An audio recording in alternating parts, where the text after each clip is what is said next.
Hello, and welcome to Colonel O'Truth's Miniature Issues.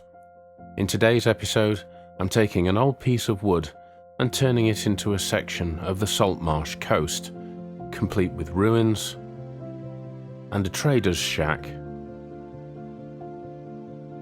working lighting, some little details like door handles and ropes, and a fair few colour washes to make everything nice and mouldy.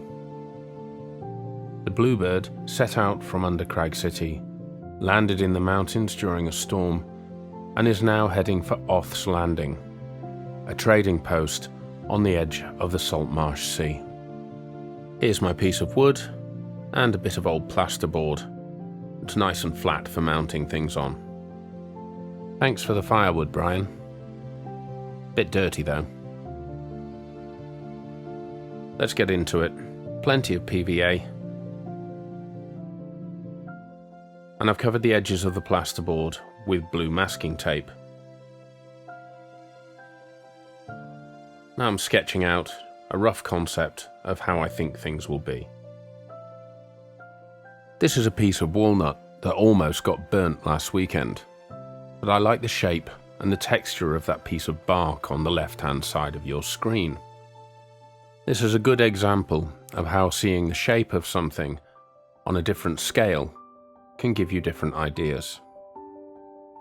It's all just a matter of size. I want some ruined columns, so I've planned out the shape of an old bridge or aqueduct. The civilization that built these has long since sunk beneath the sea. The Salt Marsh Sea was once a piece of land, with oceans to the north and south. When it sank, the oceans rushed in, leaving hundreds of miles of shallow, salty wasteland. Whoever built these columns maybe built the aqueduct in Undercrag City as well. Maybe we'll never know. Anyway, I've got some 10mm foam, and I'm carving out layers of my columns. The horizontal lines for my brickwork are precise, characteristic of that old civilization.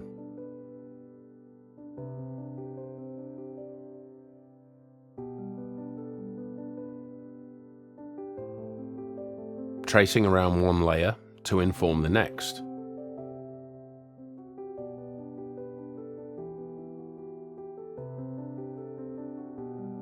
And I've trimmed off part of the bottom.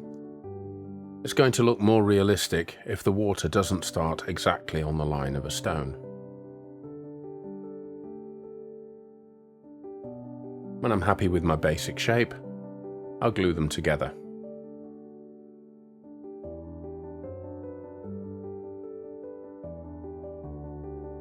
I hope you'll excuse my voice in this episode. I've had a cold all weekend, and that was compounded when Mrs. O'Truth had to rescue me. I got a flat tire. The perfect Sunday.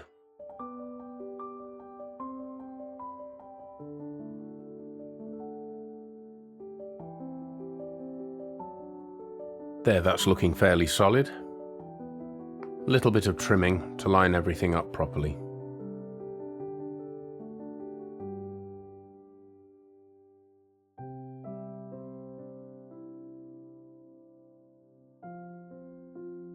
It's good to get things neat and tidy at this stage, and ruin them afterwards.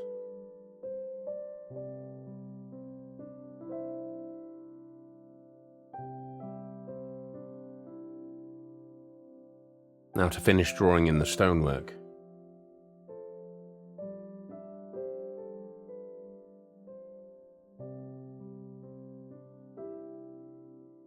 Once all my horizontals are in,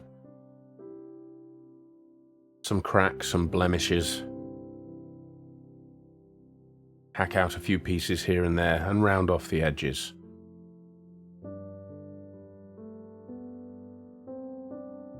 There's no right or wrong here, I'm just going to keep going until I've got the look I want.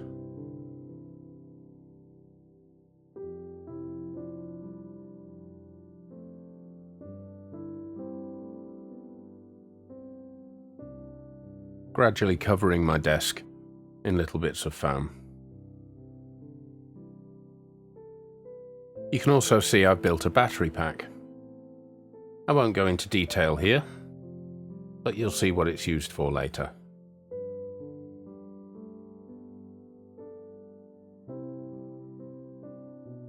Anyway, the battery pack needs to be built into the landscape.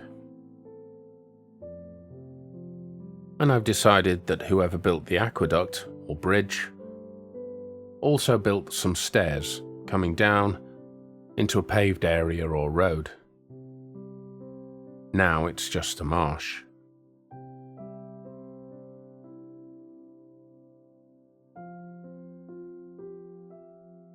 Built up a rough staircase from pieces of foam core, and I'm peeling off the paper where my stonework's going to be. There's been a lot of talk in the comments about foam core and finding the right stuff that will peel easily. All I can say is, it's worth getting the cheapest stuff possible. The good stuff is too good. It doesn't come apart easily. The last step is carved from a piece of cardboard, again so that the depth is different where it meets the water.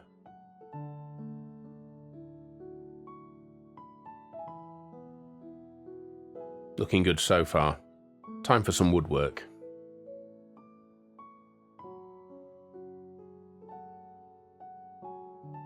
I'm going to need lots of planks.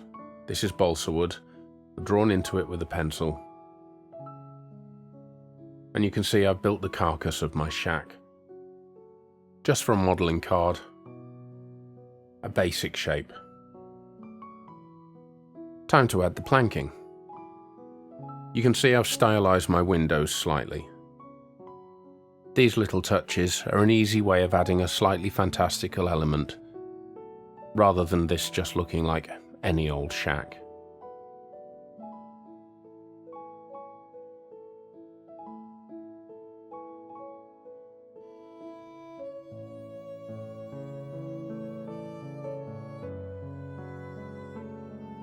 I'm going to cut the planks to shape around the shape of the window later on.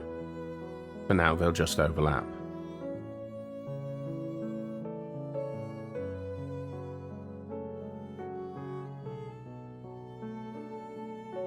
I don't want my planks to lie too precisely. There are many deliberate gaps, including quite a large hole in the wall behind some of these, that should allow light out later on.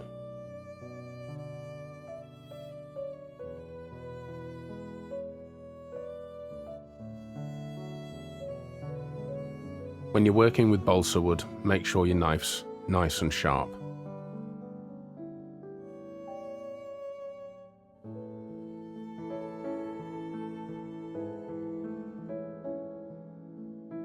Building up the corners and putting some frames around the windows. Now's a good time to mention that if you haven't already, please remember to subscribe to the channel, give me some likes and shares, and leave your comments and questions below. I love hearing from everyone, and I do answer every comment, which I'm happy to say is becoming quite time-consuming these days. Thank you. Now for the eaves. I want the eaves of this building to be reminiscent of those on the Overcrag. Maybe this is a related culture. The roofs on the Overcrag jut out at the apex like this. It's a design touch that I rather like, and I haven't done it on this larger scale yet.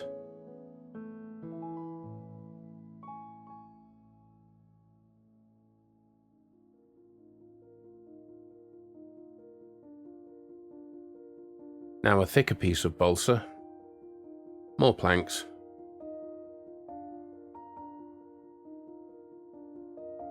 a little bit of wear and tear,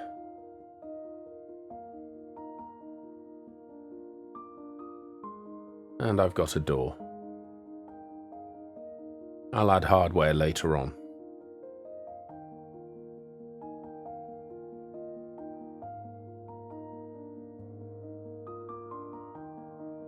Time to add paper for my roof. This is deliberately flimsy so that I can get an uneven effect.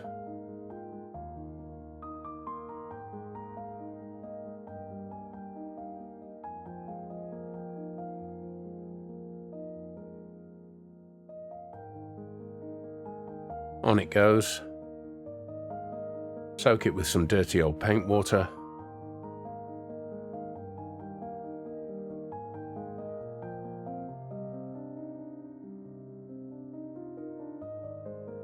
And give it a coat of black ink.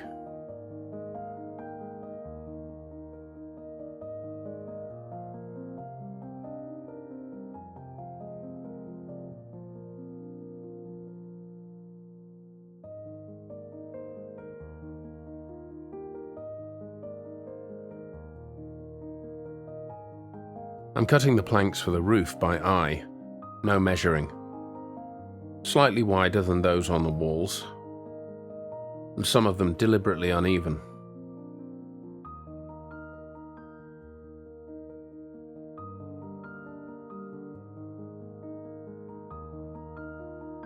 I'll start laying them on, breaking some of the ends, and pressing them here and there into the saggy roof paper.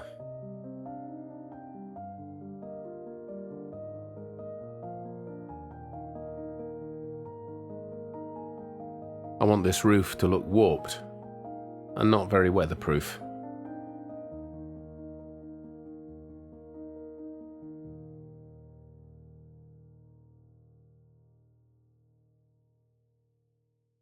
It's off to a good start.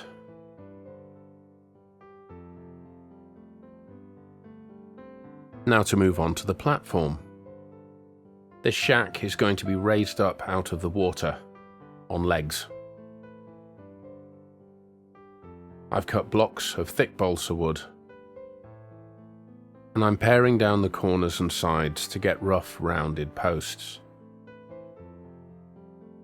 I'll cut slots into these and add the main timber supports for the shack.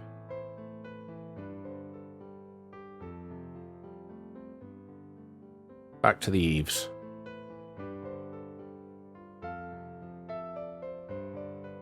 Those stylized ends are very reminiscent of the Overcrag.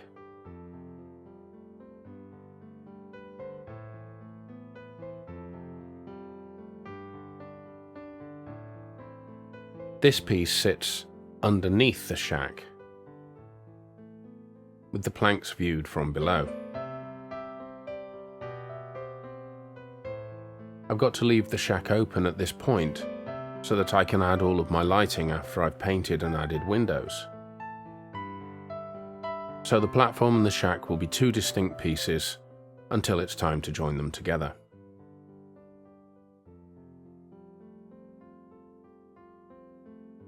My main timbers, of course, won't run the same way as my floorboards, so I'll need some cross supports.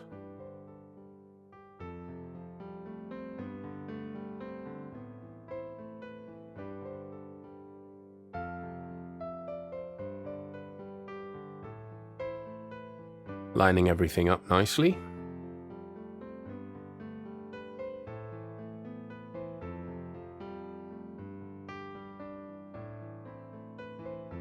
And I'm figuring out how it all fits to the base.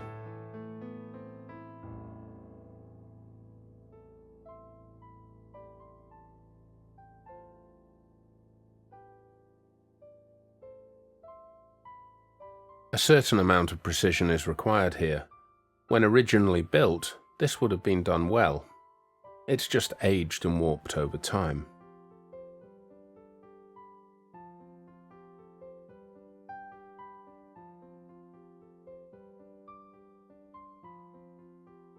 And why not add some nails?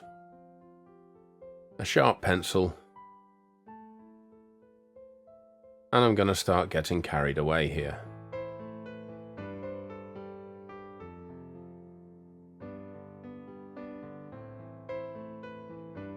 I'm adding pretty much every nail in the shack.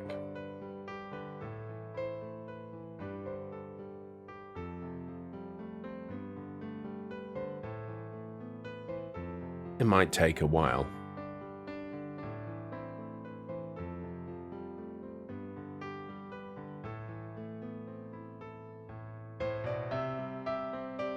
Now for the deck. This is basswood, not balsa wood. I want it to be strong.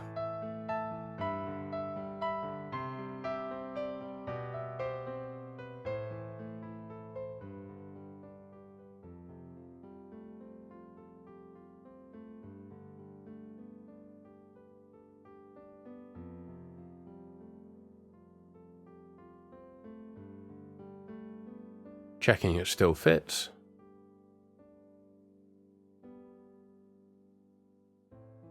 And I'm adding my planks in, varying the places where the ends join.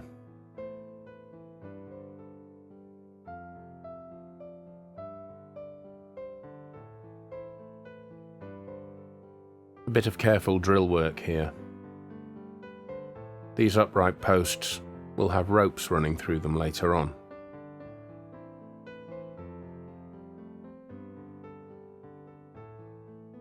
I've drawn more nails in. I've tried to press them into the basswood, but as you'll see later, they don't really show. Never mind.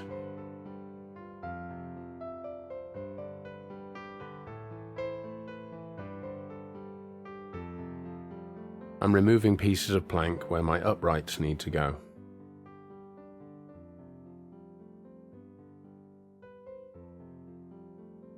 And in we go.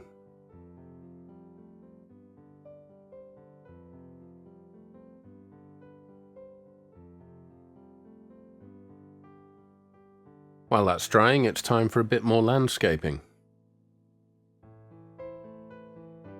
I want a path running from the top of the steps up the hillside. By peeling the paper off both sides, I can make this more pliable and bend it into the shape I want.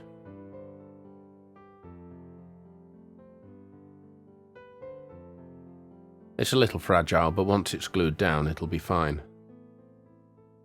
I've made the path and the steps much wider than I intend them to be when this is finished. I'm also adding a stone jetty, another remnant of whoever was here before. These marshes have certainly destroyed the glory of the old civilization. It's not a very hospitable place for Dearth and Tenneth to visit, but they need supplies. And with luck, they won't encounter any trouble. I suppose we'll find out.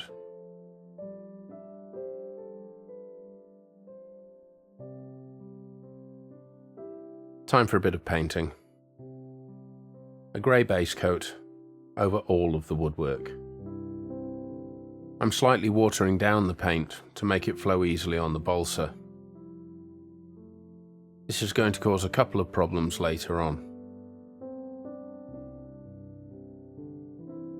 And my stonework, starting with a very pale undercoat, not quite white. Let's take a look at the lantern. This is a flickering yellow LED, and a button.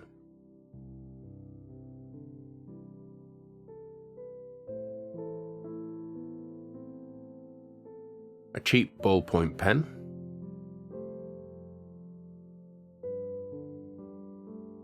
Which I've taken apart, and I'm cutting the end off. Whoops. There we go.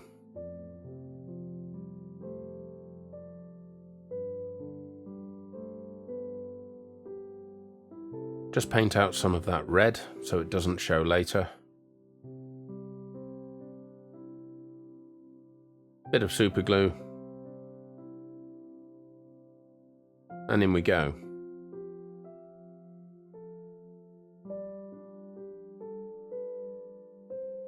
I'm using the wires to form the shape of the lantern.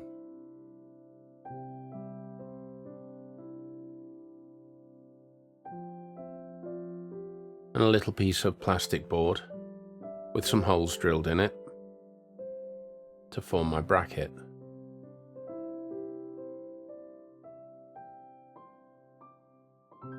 So far, so good.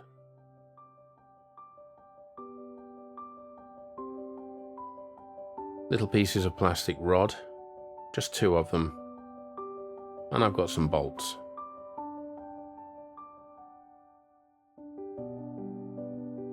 This is green stuff, modelling putty. I'm just going to press it into place with a silicone scraper.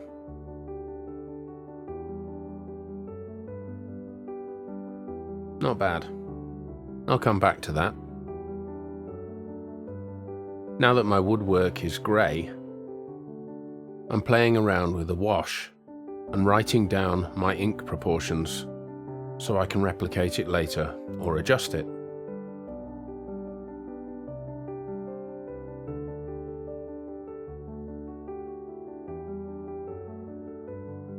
This shack is not going to be a neat brown like most of my other woodwork. It's going to be a dirty grey. I've combined black, brown, green and plenty of water. And although this looks quite black, the colours will come through as it dries. You can see the watered down paint hasn't properly covered some of the glue and I've got pale patches. I'll deal with those later. Time for the stonework. This is the same palette of paints that I used on the ruined tower in the last video. I was very happy with the results, and it makes sense that this ancient culture would have used the same stone if it was in the same area. It looks very yellow at first. I'm dirtying it off with brown, making sure to leave plenty of my pale undercoat in the lines between the stones. Grey over that, and it starts to take on a more stony aspect.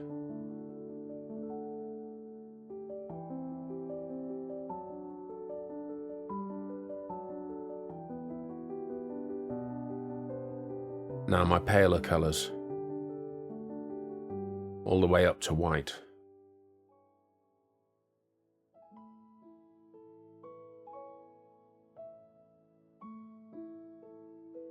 I'm really just catching the raised edges here, leaving plenty of the other colours to show through.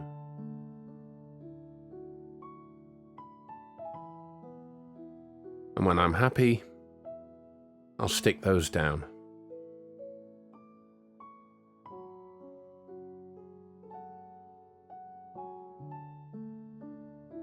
And I can get to work on my landscape. I'm filling in the gaps with tissue paper, so I don't have to use great big clods of clay, which will take forever to dry. Smoothing it down with water and glue, and my clay goes over the top. My usual ubiquitous terracotta Das clay.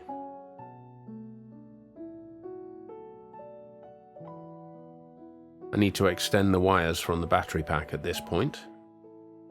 There's a nice cavern inside there for them to move back and forth when I need to change my batteries.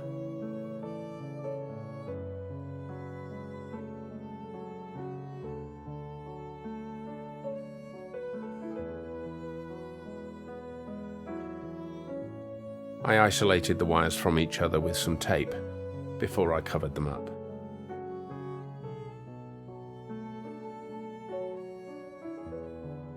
Press my deck into place, and I can see where my post's going to go later.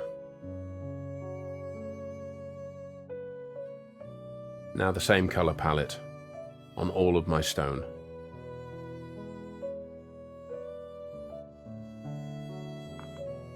And it's time to highlight the shack. It's a nice dirty grey-brown at the moment. I'm adding light grey over the top at first, and then white. All the woodwork has been bleached by salt and weather.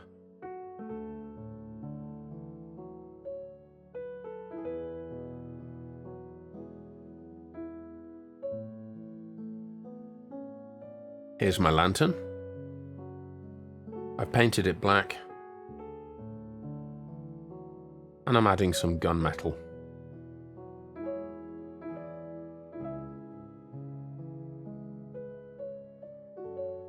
The paint is quite thick and gloopy, which is deliberate. It's going to add to the rusty effect later on. There's the inside of the pen. Very useful. And I'm poking my wires through.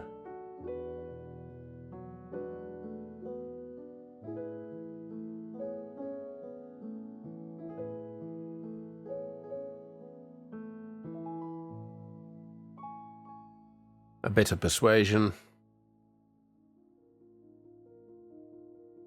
Some help from the pointy stick. The problem is that the superglue bonded immediately and stopped me pushing the lantern the last few millimeters. But we got there in the end.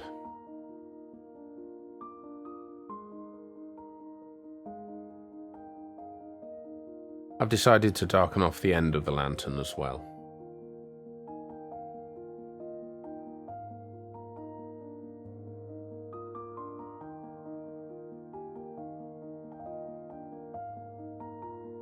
Now it's time to add my window glass. This is acetate sheet that I've frosted with very fine sandpaper.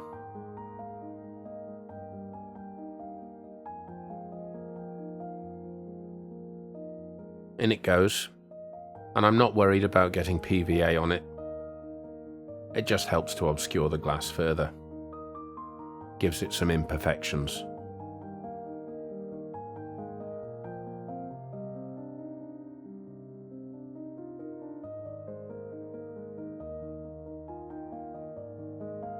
Board of 3 LEDs for the inside and a working lantern on the outside.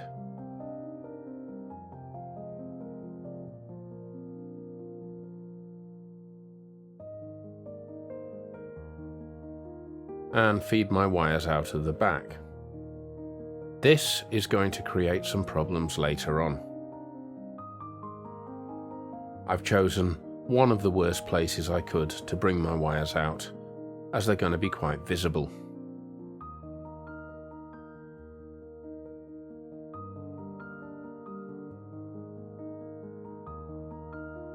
Anyway, time to close it all up. And a quick test again. Make sure it's all working.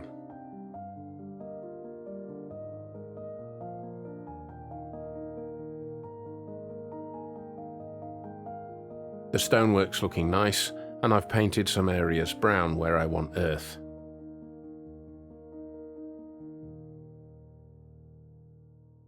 Working over those with PVA. And a good, generous sprinkling of sand.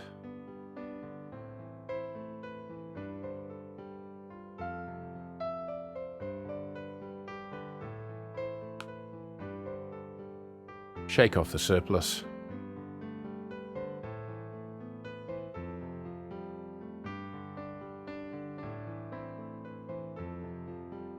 And I'll let that dry.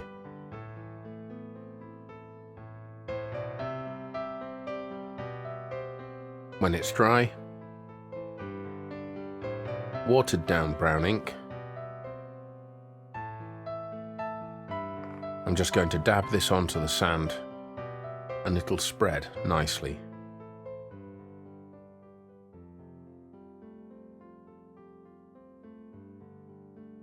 How easy is that?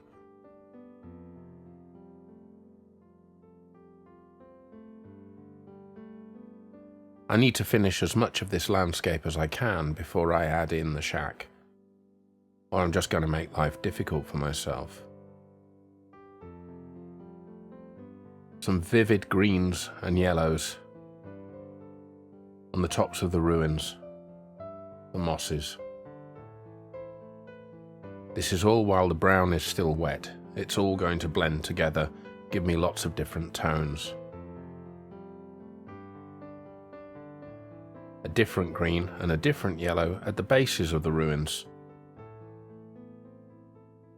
for staining coming up from the water.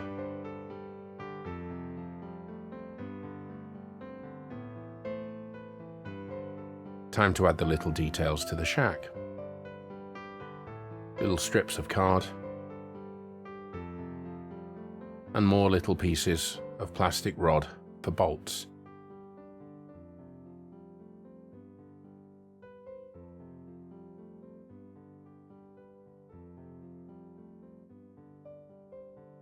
I need a door handle. Here's some plastic tube.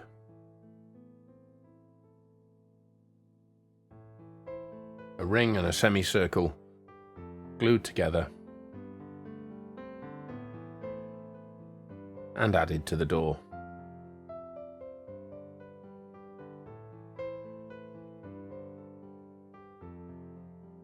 Now for my handrail. This is paper twine, used in flower arranging. Bit of PVA on the end helps to keep it pointy, and I can fairly easily feed it through all of my posts. It's just a matter of drooping it to the shape that I want, tying a knot in the end. I'm gonna add super glue to hold it in shape.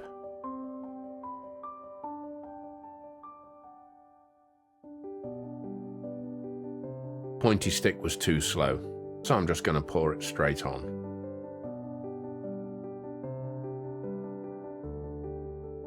Painting my hardware the same way that I painted the lantern.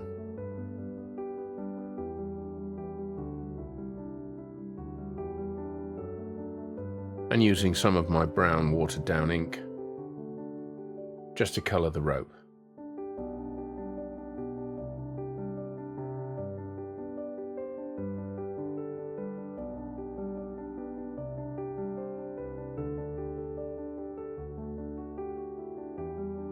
It's starting to look good, but it's too clean.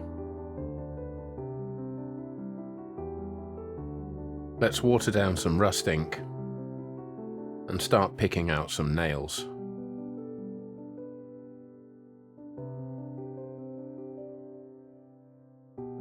Once again, I'm going overboard on this. I'm picking out just about every nail. It could be overkill, I don't know. I think it looks quite good.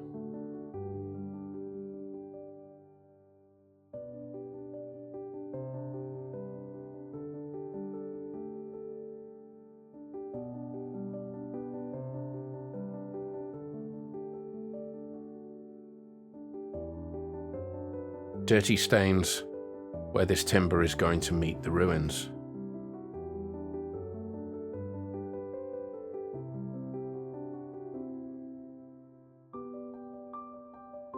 And plenty of mould.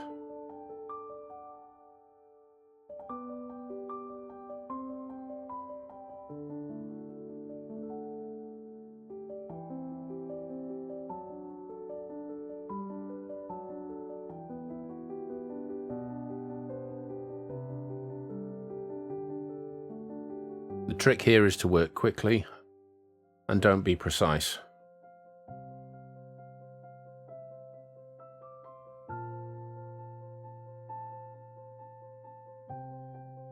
This is a very mouldy building.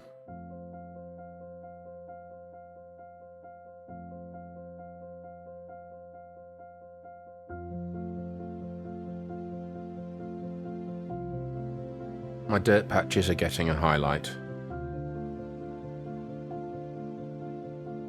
Some of the same colours that I used in the sandstone.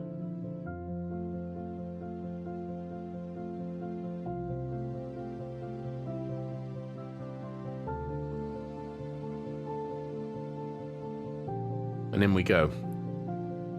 Joined up my wires. Quick test. And I've got to disguise those wires as much as I can.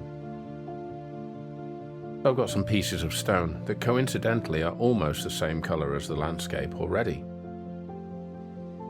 PVA and Das clay. I'll add them in with some bits of grit.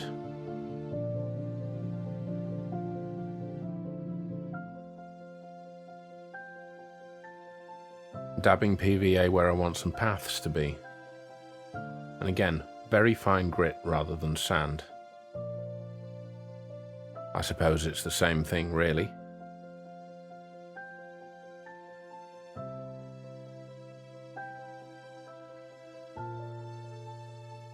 Now for some vegetation. Lightly sprinkled shades of static grass.